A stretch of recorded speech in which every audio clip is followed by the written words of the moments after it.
عسل لامصب عسل بکیر. آقا چطورید یا نه؟ امروز اومدیم چند تا لایفک رو امتحان کنیم ببینیم واقعیه یا کس و شعره. قبول کن یکم بیاره. بریم امتحانشون کنیم. لایفک اولی که میخوایم درست کنیم یه دونه پیکنیک کوچیک میخوایم درست کنیم با قوطی نوشابه. اگه تو جنگل یا جایی گیر کردید به کمک این لایفک میتونید یه پیکنیک درست کنید که باهاش چایی رو درست کنید، کاپوچینو درست کنید، هر چی که با آب و اینا درست میشه گرمش کنید و بپزه. برعکس اول از اینکه سر بطری رو از اینجا تا اینجا میبریم، سرشان رو میزنم. تو چقدر نمکی کون. دوم از این قسمت و این قسمت رو اینطوری همین طرف هم این طرف دوتا سوراخ ایجاد میکنیم که این دوتا رو فشار بدیم توی هم شبیه یه پل شه. بکیر. و بعدش زغال رو میذاریم روش و با کمک این لیوان آب میریزیم توش و حالا چای یا کاپوچینو رو هم میریزیم توش و اینطوری میذاریم اینجا و جوش بیاد دیگه. در همراه باشیم. خب برعکس میریم که این قسمت ها رو ببریم مثل دوتا پنجره که وقتی بریدیم اینطوری بیفتن رو هم و زغال رو بتونیم بذاریم روش. اول میریم اینجا رو میبریم.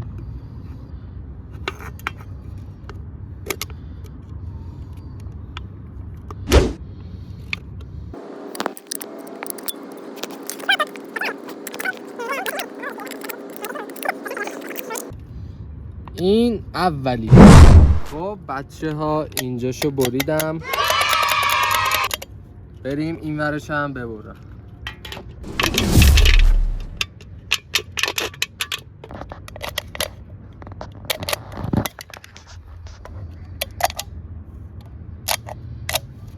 خب این ورش هم بریدم، ببینیم میفته رو هم یا ریدم.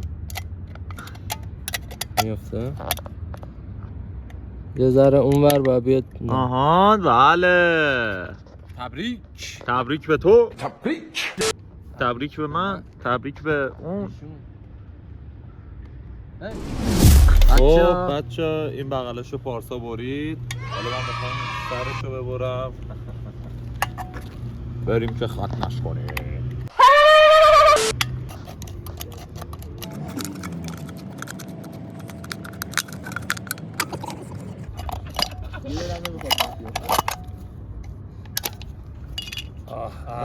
خیلی خوب زده تو.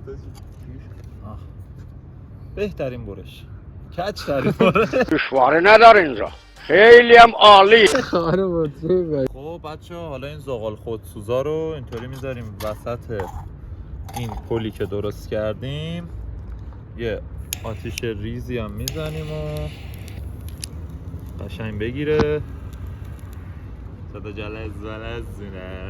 خب بچه ها میریم آبو بریزیم تو لیوان که بذاریمش این رو داغ شه قشنگ. رو تمام. منتظر میشیم تا داغ شه جوش بیاد. خب بچه حالا میخوایم ببینیم واقعا داغه یا نه. اول دستمون اینطوری میکنیم تو آب و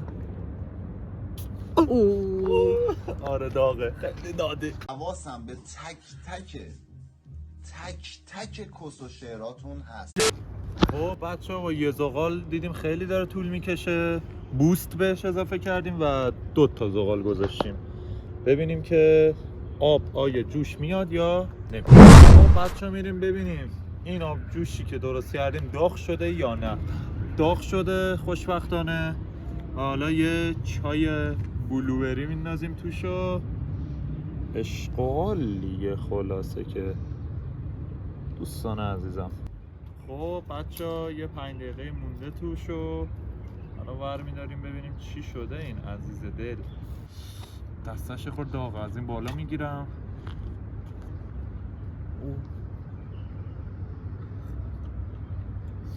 واه واه عالی، خیلی هم عالی.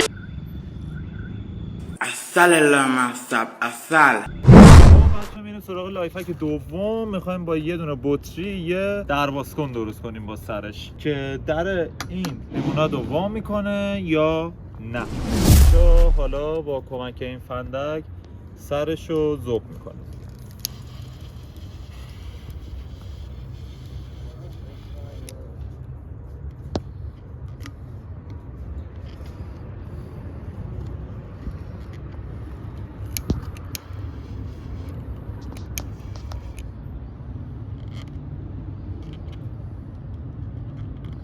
شد. خیلی خوب. سرش اینطوری ذوب میشه، میبینید؟ حالا اینو میندازیم لای اینو، داری تپ میزنیم بالا باز میشه. خب بچه حالا سرش اینطوری درست کردیم، ببینیم آیا در این بطری رو باز میکنه یا نه. نه اه؟ بله، با در بطری تونستم که اینو باز کنم. پس در باز کنه بطری درست در اومد. خب بچه ها میریم سراغ لایفک سوم که یه باد بزن درست میکنه. با این لایفک میریم که درستش کنیم.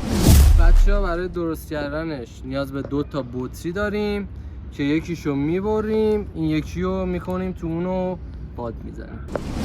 خب بچه ها میریم ببریم اینو، بطری اولمونو.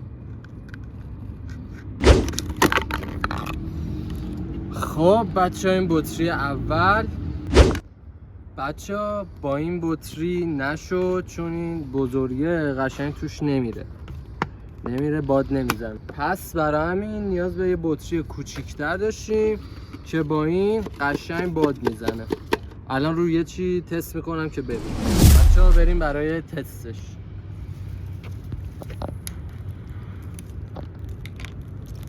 بگیریم. تمام. این لایفک هم با موفقیت انجام شد. بچه‌ها لایفک های امروز رو انجام دادیم، رسیدیم به آخر ویدیو.